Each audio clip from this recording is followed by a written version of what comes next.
Morning, afternoon, and night. It's CBS 42 weather around the clock. Brought to you by Southern Home Structural Specialists. Now, the latest forecast from the CBS 42 Storm Team.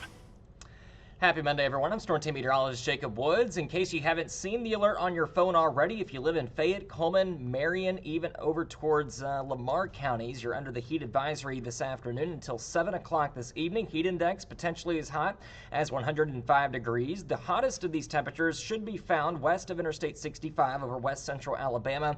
This afternoon, it could peak as hot as 106 in places like Jasper, 105, T-Town, 104, Fayette, 102, Hamilton, 103, Moundville, 102 here in Birmingham. You get the idea. Just about anywhere you are, it's going to feel like it's in the lower to middle triple digits this afternoon. If you think today's bad, it gets worse for Tuesday, and then the worst day this week will be on Wednesday. That's the hottest day for all of us. Air temps in the mid-90s, feeling as hot as 105 to 108, and I think we'll have more heat advisories issued for the rest of the region, or at least a good chunk of the region by that point. For the rest of this afternoon, maybe an isolated shower or storm. There's a few downpours out there, but most spots more than not will stay dry, as we're going to really be talking about a mix of sun and clouds, and that's able to warm things up. The big story is the heat. So find ways to stay cool, limit your time outdoors this week, hydrate well, check on your elderly friends, the neighbors, make sure and check on those pets, and walk them early in the day and late in the day. The peak heating of the afternoon, way too hot on the pavement and the asphalt for those paws to be out there. So too hot to trot for this week.